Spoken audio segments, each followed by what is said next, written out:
students, welcome to Super Grads, and I am your English mentor, Sana ma'am, and I welcome you to the last session of this series, IP Mat Indoor PYQs.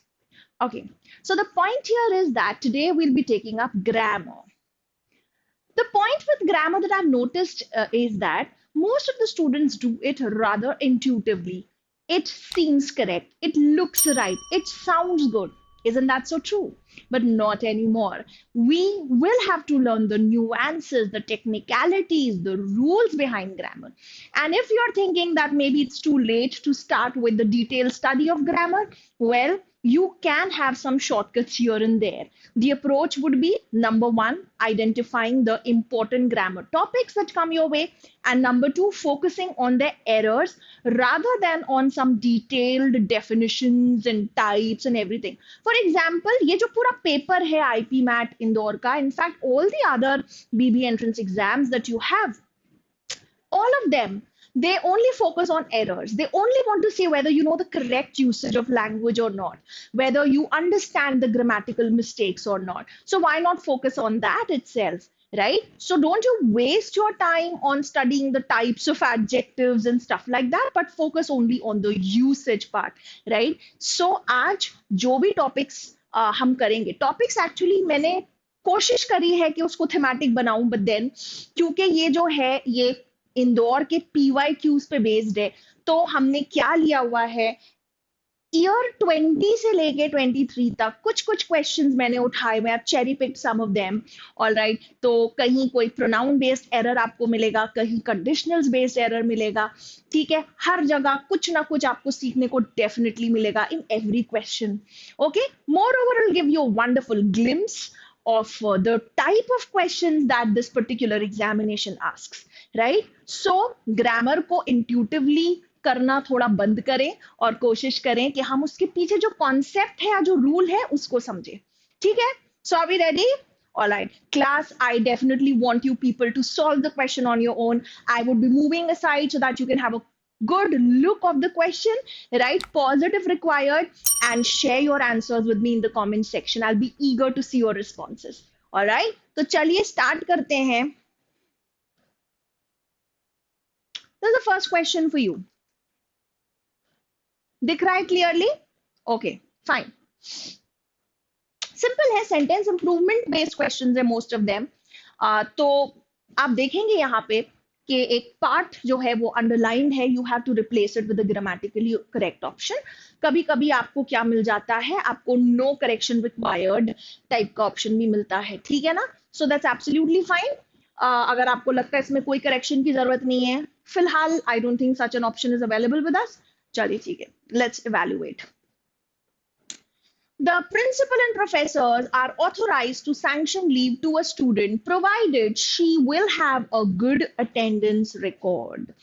Okay, fine. So let's understand that ये थोड़ा बहुत conditionals का ही एक category है. Class, conditionals is super duper important. 20 से लेके 23 तक मुझको कम से कम 3 से 4 conditional based questions मिले हैं. Yes. So let me tell you कि tenses मतलब कुल मिला के पूरी की पूरी वर्ब्स की जो अंडरस्टैंडिंग है वो बहुत क्रूशियल है. When you start your preparation, verbs is the first thing that you must take up for sure. और टेंसेस के साथ में कंडीशनल्स जरूर पढ़िए, ठीक है. मॉडल्स की अंडरस्टैंडिंग तो होना ही चाहिए आपको. This is like very very important. तो कंडीशनल्स होते क्या है, not the right time to start teaching you all over again, ठीक है. यहाँ पे हम सिर्फ क्वेश्चन स्पेसिफिक ही बात कर पाएंगे लिमिटेड टाइम में. मैं आपको बस इतना बता सकती हूँ कि they depend on the conditions. अगर कोई कंडीशन जो है वो फुलफिल होगी तो फिर उसका आउटकम क्या होगा, या फिर more often than not it is based on some what do we say hypothetical situations, right. तो थोड़ी सी हाइपोथेटिकल सिनेरियो आपके सामने होगा, ठीक है. उसके बेसिस पे क्या स्ट्रक्चर फॉलो करना चाहिए वो दिमाग में बिठा लीजिए. If you don't know conditionals आज ही चेक करिए, ठीक है. तो आज ही पढ़ाई करिए कंडीशनल्स की. यहाँ पे कंडीशन क्या है कि अगर अच्छा अटेंडेंस रिकॉर्ड होगा तो ही बच्चे को लीव मिलेगी. Make sense, right. तो क्या करें हम, obviously one by one evaluate करते हैं. Provided she has a good attendance record. Now जब हम कंडीशन की बात करते हैं, फर्स्ट कंडीशनल की कैटेगरी में आएगा कि अगर ये कंडीशन फुलफिल होती है तो उसके बेसिस पे कोई फ्यूचर आउटकम होगा। अगर उसका स्टूडेंट का अटेंडेंस रिकॉर्ड अच्छा निकल के आता है तो ही उसको लीव सैंक्शन होगी। तो जो फ्यूचर आउटकम है, ऑल राइट, वो तो अलग बात है, बट जो कंडीशन है that has to be in the simple present for sure. आपकी जो कंडीशन है वो सिंपल प्रेजेंट में होनी चाहिए। Provided she has a good attendance record looks good. I don't want any future here, future tense नहीं चाहिए हमें। इज मेंटेन्ड अननेसेसरली, आप पैसिव फॉर्म पे क्यों ही जाओगे? Why do you want to make it verbose and wordy? And here there is no sense of switching to the passive. Provided she had, नहीं, आप पास्ट में चले गए, हमको पास्ट नहीं चाहिए, तो आंसर होगा A, as per our understanding of conditionals. Is this much clear? ठीक है, तो ये कंडीशन है, अगर ये कंडीशन फुलफिल होती है तो ही कुछ आगे हो पाएगा। सो ऑब्वियसली जो कंडीशन है it will always be in the simple present as per the first conditional. I repeat, conditionals नहीं आते, आज ही पढ़ो, ठीक है? Okay, next question. ये इंदौर 2020 का क्वेश्चन है, पिछला क्वेश्चन 22 का क्वेश्चन था। ठीक है, देखते हैं जरा इसको। Have a look at the question, pause the video, solve it yourself class, don't wait for me, you solve it yourself. Okay, the pharma company hired a consultant to supervise a task force studying lower salaries as to their effects on employees morale. Okay, now let's have a good understanding of what the sentence is trying to say. They hired a consultant to supervise a task force, and what will be the purpose of the task force? It will be studying lower salaries as to their effects. ये तो बिल्कुल बेकार construction लग रहा है, as to क्यों? Studying the effects बोल दो तो बेस्ट है। Studying the effects of lower salaries on employee morale. This looks so good to me. I'll put a small tick here. Let's evaluate other options as well. It's always going till the end, checking out each and every option and then marking it, right? Okay. Studying what the effects lower salaries would have on employees morale. आपको नहीं लगता ये indirect हो जा रहा है? What the effects lower salaries would have. Instead of that, can't you make it direct? Study the effects of lower salaries on employees morale, right? On employee morale looks good. ठीक है, supervise a task force for studying what are the effects in employees morale. इन नहीं आ सकता, on आना चाहिए, effects on. ठीक है, preposition की गलती. That lower salaries would cause. Why do you want to make it so wordy, so indirect? Okay, definitely C तो नहीं, गलती भी हमें समझ में आ गई, उसमें in आ रहा है। Studying the effects of employee morale on lower salaries, उल्टा कर दिया इसने, not a logical construction, है ना? लोअर सैलरीज का इफेक्ट क्या होगा मोरल पर, ना कि द अदर वे अराउंड। सो ये भी बिल्कुल भी नहीं हो सकता, राइट? आप ए और बी को कंपेयर करेंगे तो सर्टेनली बी क्रिस्प है, कंसाइज है, ए अननेसेसरीली वर्डी है ना? और सबसे बड़ी बात है, वर्डी के अलावा व्हाट द इफेक्ट्स नहीं, वो कंस्ट्रक्शन भी सही नहीं। Studying the effects, you know, what the effects it would cause, तो not a perfect structure. So of course answer होगा B, beta. Next. Okay, I think you can clearly see the question. When you play the Secret Santa, you are expected to buy a gift for whoever you are assigned without letting them know that you are the one buying the gift. Okay, तो बड़ा अच्छा सा game होता है secret Santa. Okay, you have to buy a gift for somebody, तो वही वाली बात है। एंड यहाँ पर ये लास्ट ईयर का क्वेश्चन था, फाइन। एंड या this is based on knowledge of prepositions, fine. So देखिए, सबसे पहले तो मैंने आपको बताया कि आप टेंसेस पढ़ो, वर्ब्स पढ़ो, अच्छे से समझो। वर्ब्स में आप थोड़ा सा, जिसको हम कहते हैं वर्बल्स, वो भी पढ़ने की कोशिश करो, ताकि आपको समझ में आए कि पार्टिसिपल क्या होता है, जेरेंड क्या होता है, ठीक है? अभी में भी अगर आपने पहले कभी नहीं पढ़ा, ठीक है, उसको साइड में रखो, बट बहुत ज्यादा फोकस आपको टेंसेस और कंडीशनल्स पे तो करना ही होगा। Next good thing that you must study is pronouns, and a bit of nouns, क्योंकि नाउन्स में कोई बहुत ज्यादा एरर होते नहीं है, और फिर आपको नाउन और प्रोनाउन पकड़ना है और फिर चेक करना है उसका तालमेल, उसका अग्रीमेंट वर्ब के साथ बनता है कि नहीं। इसको हम कहते हैं subject verb agreement and subject pronoun agreement. आपके सब्जेक्ट के हिसाब से ही ढंग का प्रोनाउन लगना चाहिए सेंटेंस में, और सही तरीके से वर्ब आना चाहिए, राइट ये बहुत इंपॉर्टेंट चीज है। When ever I do sentence correction I always start with this, right. So this is important. Apart from this, prepositions and phrasal verbs are very important. ठीक है class? Phrasal verbs, and yes, Rohtak और जिपमैट के लिए particularly voice and narration are also very important. Indore में इतने direct questions नहीं आ रहे voice और नरेशन पे, बट बाकी एग्जाम्स में काफी आए हैं। ठीक है, तो चलिए let's get back to it. मैंने आपको इंपॉर्टेंट टॉपिक्स तो बता दिए हैं, now let's come back to this. You are expected to buy a gift for, see समझने वाली बात है, you buy a gift for someone, I bought a gift for her, I bought a gift for him, right. आपको थोड़ा सा इसमें objective pronoun लगाना पड़ेगा, ना कि सब्जेक्टिव प्रोनाउन, ठीक है, क्योंकि आप किसी के लिए गिफ्ट खरीद रहे हो, यू आर द सब्जेक्ट, और जिसके लिए आप खरीद रहे हो वो ऑब्जेक्ट है, क्योंकि वो receiving end of the action है। ठीक है, तो इस लॉजिक से आप देखें तो मुझको यहाँ पे whoever नहीं, मुझे यहाँ whomever करना चाहिए। ठीक है, मुझे whom वाला फॉर्म करना चाहिए, whomever, right. There is another way of looking at it, right. कुछ prepositions हैं, prepositions जो होते हैं वो अपने साथ में ऑब्जेक्ट्स लेते हैं, they need some objects, right. तो यहाँ पे for है, it would need an object, so I need whomever, which is an objective case. तो certainly whoever तो गया, ठीक है, who भी गया, फाइन, क्योंकि ये दोनों सब्जेक्टिव हैं। तो क्या होगा, whomever you are assigned या whom you are assigned।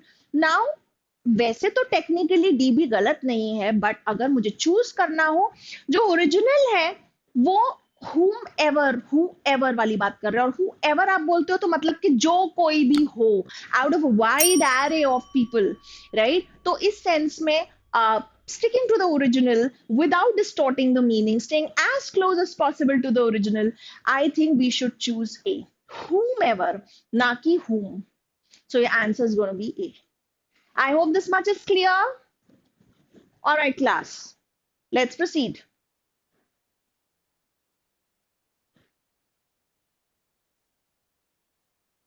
Now, of course, grammar में आपको इस तरह से fill in the blanks type के भी ऑप्शंस आएंगे, ठीक है। तो यहाँ पे ऑफ कोर्स एक ब्लैंक है और आपको सिलेक्ट करना है the right phrase. Very interestingly मैंने बोला ही था, and here we are at a phrasal verb question. This question is based on phrasal verbs. थोड़ी सी फ्रेजल वर्ब्स की तैयारी जरूरी है, ठीक है। This is very important. If you have a good sense of preposition, this में automatically follow, थोड़ा सा पढ़ लो, काम आएगा। चलिए, she dash her classmates because she comes from a very rich aristocratic family. 22 का ये है पेपर, राइट, इसमें से लिया गया है ये question. So class, let's understand यहाँ पे क्या आ सकता है। Looks away from, looks up to, बिल्कुल नहीं। what is when you look up to someone? When you look up to them, you actually are motivated by them, right? You feel that they are your ideals and you want to be like them, you emulate them, you respect them, okay? So yeah, I look up to Mr. APJ Abdul Kalam, okay? तो look up to यहाँ पे बिल्कुल भी नहीं context में fit होगा। looks down on, when you look down on someone or you look down upon someone, you think that they are inferior, okay? आपको वो बहुत कमतर लगते हैं, आप उनको ऐसे डिस्गस्ट से देखते हो, माय गॉड दीस पीपल, जब देखो आ जाते हैं तो बड़ा एटीट्यूड आपका नेगेटिव होता है उनकी तरफ, right. So looks down on, look अच्छा रहेगा। looks away from, as such simple है, when you look away from, आप कहीं और देखने लग गए, उस सेंस में ही होता है। मुझे नहीं लगता ये यहाँ पे इतना सही होगा। ऑलराइट, लुक अवे फ्रॉम भी थोड़ा आपको हो सकता है क्लोज लग रहा है कि जैसे वो दिख रहे हैं, तो यू लुक अवे फ्रॉम, लेकिन ये नेसेसरली कैप्चर नहीं करता वो चीज, वो डिस्गस्ट, वो सुपीरियोरिटी कॉम्प्लेक्स जो उसमें है, okay, and she's actually deriding and considering all of them worthless and बिल्कुल एकदम नॉनसेंस मानती है उन सबको, तो वो चीज सी में बहुत अच्छे से कैप्चर होगा, ए में नहीं होगा. Looks towards is also when you're glancing at someone, when you're looking at someone, तो this is definitely irrelevant here. Answer होगा आपका A. Simple. I think this was a very easy one. Another one फिर से fill in the blanks format में है. The impatient and intolerant mother made every effort to dash. Okay. So very often they're not going to categorize कि ये grammar ही है. आपको देखना होगा. Sometimes it you also have to keep in mind the logical aspect of it. You may also have to check the word choice. Is this word correct or not? Does this convey the appropriate intended meaning or not? And of course, you'll have to check the grammar. That goes without saying. ठीक है? So look at this one. Indore 21 का paper है ये. The impatient and intolerant mother made every effort to domineer her children. Obvious सी बात है, मुझको यहाँ पे verb का first form ही लगाना होगा. To do this, dominate करना, domineer, dominate करना looks good. I'll put a small tick here. Dominate the child's lives. ना dominate तो बढ़िया लग रहा था, but जब आप देखते हो dominate the child's, ये एक चाइल्ड की मल्टीपल लाइव्स थोड़ी है. A cat has 7 lives. हाँ, ऑब्वियसली मतलब ये लाइव्स नहीं हो सकता. चाइल्ड्स लाइफ होता तो हम इसको एक्सेप्ट कर लेते, या चिल्ड्रंस लाइव्स होता तो भी एक्सेप्ट कर लेते, बट एक चाइल्ड की multiple lives and doesn't make sense. Denominate her children. Denominate is certainly not a right word. To denominate, whenever we use as a verb, it would mean we try to classify or we try to assign something to someone. So denominate would not make sense here. Dominion her children. यहाँ पे यार dominion नहीं हो सकता. Dominion is a noun form. है ना, उसका hold है, उसकी hegemony है, उसका dominion है, तो control है. But आपको यहाँ पे to के साथ में फिर आपको verb ही लगाना है ना, because she's making efforts to do something. So we need a verb here, right? So obviously answer क्या होगा? A. I hope this much is clear. Wonderful.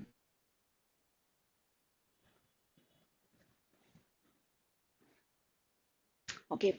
So yes, class, अगर आप अभी तक बने हुए हैं, wonderful. I want you to try this question as well.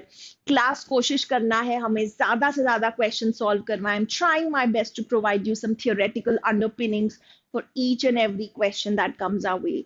But I want you to keep on sharing your answers in the comment section, and like, share, and subscribe if you feel the video and we as a team are adding any value to your preparation, right? So let's hit this one. Yeah. Another question on sentence improvement. The animal activist has raised awareness not only on the plight of abandoned dogs, but also on overworked bulls and temple elephants. Now the point is कि देखो होता क्या है, मैंने आपको important topic जरूर बताए, इसका मतलब ये नहीं है कि बाकी कुछ नहीं आ सकता, राइट?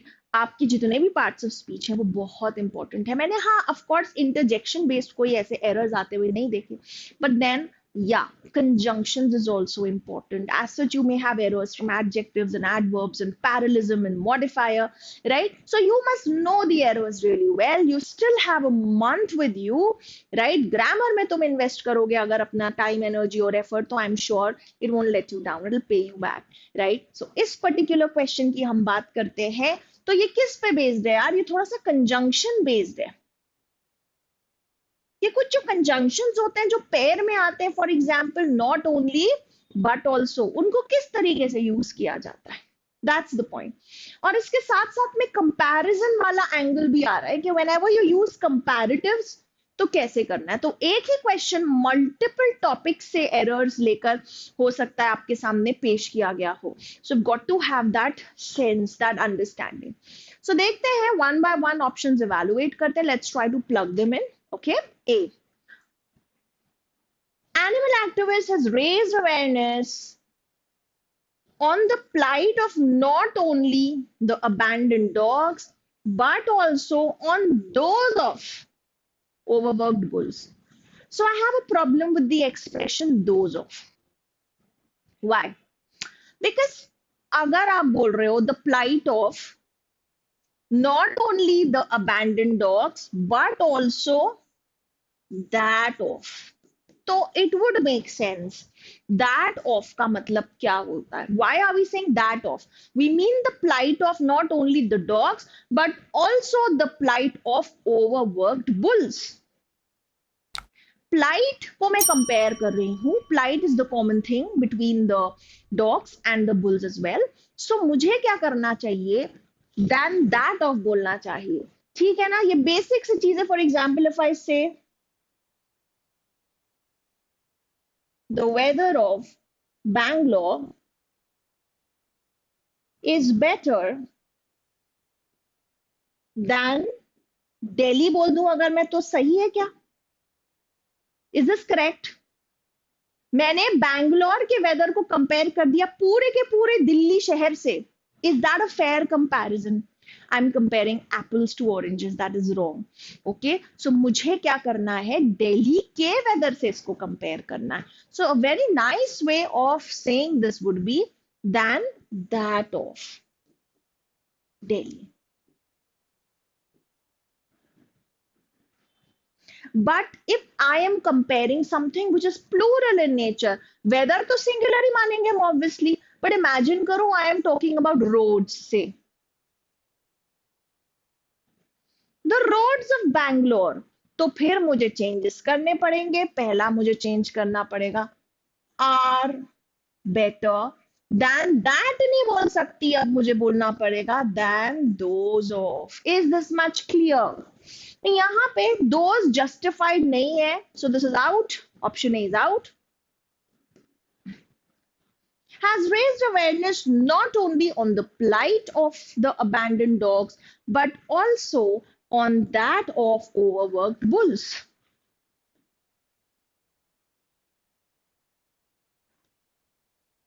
अब ये बोलता है the plight of abandoned dogs as well as the overworked bulls. इनकी भी plight के बारे में बात बोल लो, तो ये parallel construction नहीं है. The plight of abandoned dogs but also, तो आप but also ऐसे ही नहीं यूज कर सकते. आपको not only but also बोलना पड़ेगा, दोनों यूज करना पड़ेगा. ठीक है, तो इस हिसाब से बी ही सबसे सेफ चॉइस लगती है, इसलिए आपका आंसर हो जाएगा B. Fine, next question. I hope it is clearly visible to you. Let's try this one out. Yes. बने रहिए, कोशिश करते रहिए, समझते रहिए. Alright, I hope this is going to be very, very helpful for you. Actual PYQ से questions लिए हुए हैं, ठीक है? So this must be definitely very, very important. Okay, when all the words on the page got scrambled, she quickly pressed undo, after which the document reverted back to its original state. 22 का question. चलिए, now very interestingly आप देखेंगे document reverted to its, ये problematic है. यानी again pronounce पे based error. Its और its, इन दोनों में फर्क. Its मतलब होता है उसका, उसकी ओरिजिनल स्टेट पे वापस आया.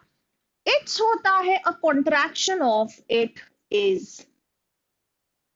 ठीक है ना? Is this much clear? Document reverted to its original state. Makes sense? Document reverted back to original state. किसका original state? The pronoun is missing. Document reverted back to its original state. It's ये तो गलत है ना, उसका होना चाहिए. There is another problem here. Another reason why we are eliminating C. I'll tell you what precisely. देखो, हम कर क्या रहे हैं? Reverted के साथ में back लगा दिया. Revert का तो खुद ही मतलब होता है ना going back to something. So class, आपको इस वजह से मैं ये बता रही हूँ कि आपने अगर reverted लगाया हुआ है तो उसके साथ में back लगाना जो है, इसको कहते हैं an error of redundancy. ये redundant है. Revert के साथ आपको back लगाने की जरूरत नहीं है. It's just not required. ठीक है? So that's the reason why C got eliminated. And answer is gonna be B, beta. ठीक? Okay, let's quickly try to do a few more questions. 23 का क्वेश्चन, पिछले साल का क्वेश्चन, बहुत आसान. This is based on question tags. Normally ये छोटे छोटे टॉपिक्स हम लोग इग्नोर कर जाते हैं, ओवरलुक कर जाते हैं, बट इनसे ही बेस्ड कभी कभी एरर्स आ जाते हैं. ठीक है, देखो.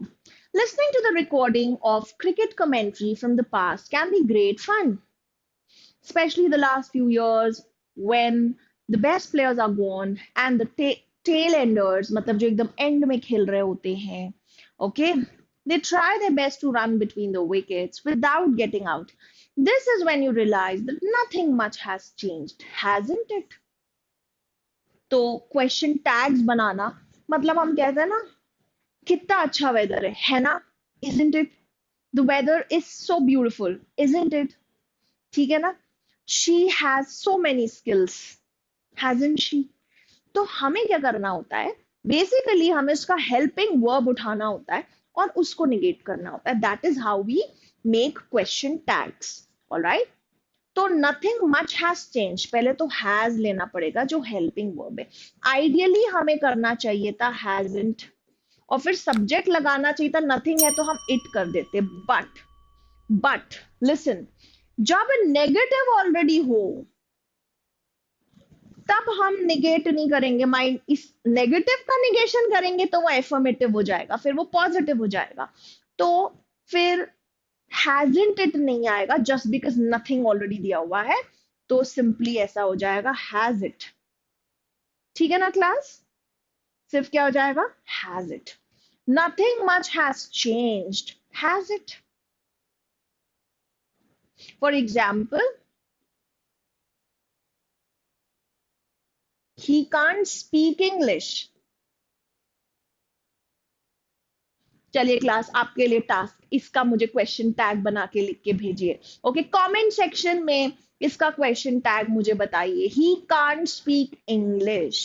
Okay, it is very very simple. यहाँ का answer D delta. Hasn't it हमने क्यों एलिमिनेट किया आपको पता है.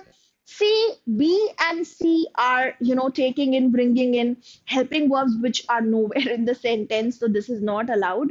Okay. So obviously आपका आंसर क्या हो जाएगा, D delta. And the last question that we are taking up. Okay. 21 का question. Although the coastal city of Kundapur was once home to a flourishing maritime trade, their economy has been dependent in more recent years on the cotton, textile, and sugar industries. Right? Question clear है आपके सामने. बताइए मुझे इसका क्या answer होना चाहिए. हाँ जी, क्या होना चाहिए. ओके, पहली बात, देयर इकोनॉमी क्यों बोलेंगे हम किसकी बात कर रहे हैं. A city, we talking about a single city, right. तो उसकी इकोनॉमी, अगेन आप देखिए प्रोनाउंस का यूज फिर से आ गया आपके सामने. तो हमें उसकी इकोनॉमी, इट्स इकोनॉमी बोलना चाहिए, right. So of course we eliminate its economy. We don't want this. The economy has, of course, ideally we should be using some pronoun here because हम clarity से बताना चाहते हैं हम किसकी economy के बारे में बात कर रहे हैं. Their economy तो बिल्कुल नहीं हो सकता. Okay. So let's evaluate option B. Its economy has in more recent years depended on the cotton, textile and sugar industries. This looks very good to me. Flawless. I'll put a small tick here. एक बार C फिर से देखें. C को एक बार फिर से देखते हैं. Okay. The economy having in more recent years depended. Why would you use having depended unnecessarily? क्यों हमें इस तरीके से construction use करना है? ठीक है. Why not simply use the present perfect tense has dependent. Okay, आप यहाँ पे participles type का usage करके उसको unnecessarily complicate कर रहे हो, and moreover यहाँ पे एक suitable pronoun भी नहीं है. So definitely we will pick up option B as the right answer. ठीक है. All right. ठीक है class. So I would just say that I kept it brief so that more and more of you can actually watch the video. You're really tired and scared of lengthy videos, but make sure abhi nahi padhoge yaar to kab padhoge, abhi nahi to kabhi nahi. It's time to really pull up your socks and be very very serious and give your best, pump in all your energy and efforts that you have, right? Ye kuch details hain hamare upcoming batches ki. All right. And yes class, I very much hope कि आपने इस पूरी series जो हम आपके लिए लेके आए उससे आपने बेनिफिट किया है. If you have missed any of the sessions, please watch it properly, don't skip it. And yes, we will be there with you till the end, helping you wherever you need us. You just need to reach out to us. If you need anything specific, kindly mention in your comment section, and like, share, and subscribe. And thank you once again. Bye bye. All the best. Study well, and you will rock it, I'm sure. All right. Bye. Thank you.